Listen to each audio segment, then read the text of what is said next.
Genèse, chapitre 33. Jacob leva les yeux et regarda.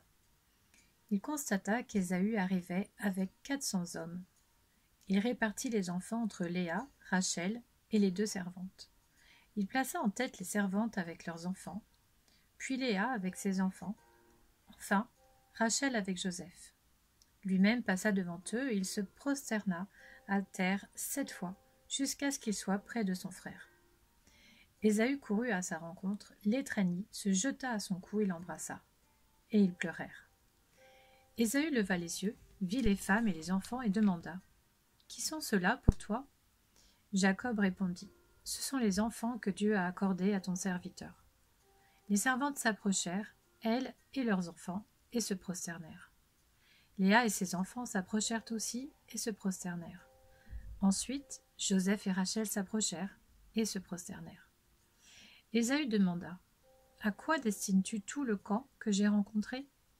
Jacob répondit : « À trouver grâce aux yeux de mon Seigneur. » Ésaü dit : « Je suis dans l'abondance, mon frère, garde ce qui t'appartient. » Jacob répondit : « Non, je t'en prie, si j'ai trouvé grâce à tes yeux, accepte ce cadeau de ma part. En effet, je t'ai regardé comme on regarde Dieu, et tu m'as accueilli favorablement. Accepte donc mon cadeau qui t'a été offert, puisque Dieu m'a comblé de grâce. Je ne manque de rien. » Jacob insista auprès d'Ésaü, et celui-ci accepta.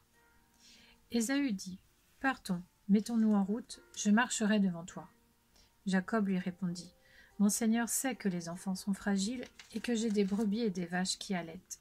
Si l'on forçait leur marche un seul jour, tout le troupeau mourrait. Que mon Seigneur prenne les devants sur son serviteur. De mon côté, je suivrai lentement, au pas du troupeau qui me précédera et au pas des enfants, jusqu'à ce que j'arrive chez mon Seigneur, à Séhir. » Ésaü dit : « Je veux au moins laisser une partie de mes hommes avec toi. » Jacob répondit : « Pourquoi cela ? Je veux seulement trouver grâce aux yeux de mon Seigneur. » Le même jour, Ésaü reprit le chemin de Séhir.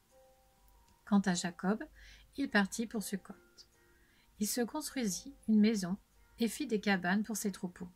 Voilà pourquoi l'on a appelé cet endroit Sukkot. À son retour de Padan-Aram, Jacob arriva sans encombre à la ville de Sichem, dans le pays de Canaan, et il installa son camp devant la ville. Il acheta la portion du champ où il avait dressé sa tente au fils de Hamor, le père de Sichem, pour 100 pièces d'argent, et là, il construisit un autel qu'il appela El Elohé Israël. Genèse, chapitre 34. Dina, la fille que Léa avait donnée à Jacob, sortit pour voir les filles du pays. Sichem, fils de Hamor, le prince du pays, la vit. Il l'enleva et coucha avec elle. Il la viola. Il s'attacha à Dina, la fille de Jacob. Il aima cette jeune fille et parla à son cœur. Sichem dit alors à son père Hamor : « Donne-moi cette jeune fille pour femme. » Jacob apprit qu'il avait déshonoré sa fille Dina. Comme ses fils étaient au champ avec son troupeau, il garda le silence jusqu'à leur retour. Hamor, le père de Sichem, alla trouver Jacob pour lui parler. Les fils de Jacob revenaient des champs lorsqu'ils apprirent la nouvelle. Ces hommes furent irrités et se mirent dans une grande colère, parce que Sichem avait commis un acte odieux contre Israël. Il avait couché avec la fille de Jacob, ce qui n'aurait pas dû se faire. Hamor leur tint ce discours : « Mon fils Sichem est tombé amoureux de votre fille. Donnez-la lui pour femme, je vous en prie. Alliez-vous par mariage avec nous. Vous nous donnerez vos filles et vous prendrez les nôtres pour vous. Vous habiterez avec nous et le pays sera à votre disposition. Restez pour y faire du commerce et y acquérir des propriétés. » Sichem dit au père et aux frères de Dina : « Si seulement je trouve grâce à vos yeux, je donnerai ce que vous me direz. Réclamez-moi une forte dot et beaucoup de cadeaux, et je donnerai ce que vous me direz, mais accordez-moi la jeune fille pour femme. » Les fils de Jacob répondirent en parlant avec ruse à Sichem et à son père Hamor, parce que Sichem avait déshonoré leur sœur Dina. Ils leur dirent : « Donner notre sœur à un homme incirconcis, c'est quelque chose que nous ne pouvons pas faire. Ce serait une honte pour nous. Nous ne donnerons notre accord qu'à la condition que vous deveniez pareil à nous et que tout homme parmi vous soit circoncis. Alors nous vous donnerons nos filles et nous prendrons les vôtres pour nous, nous habiterons avec vous et nous formerons un seul peuple. En revanche, si vous ne voulez pas nous écouter à vous faire circoncire, nous prendrons notre fille et partirons. » Hamor et son fils Sichem approuvèrent ces paroles. Le jeune homme ne tarda pas à faire ce qui avait été dit, car il aimait la fille de Jacob. Il était estimé de tous chez son père. Hamor et son fils Sichem se rendirent à la porte de leur ville et dirent à leurs concitoyens : « Ces hommes ont des intentions paisibles envers nous, qu'ils restent dans le pays et qu'ils y fassent du commerce. Le pays est assez vaste pour eux. Nous prendrons leurs filles pour femmes et nous leur donnerons nos filles.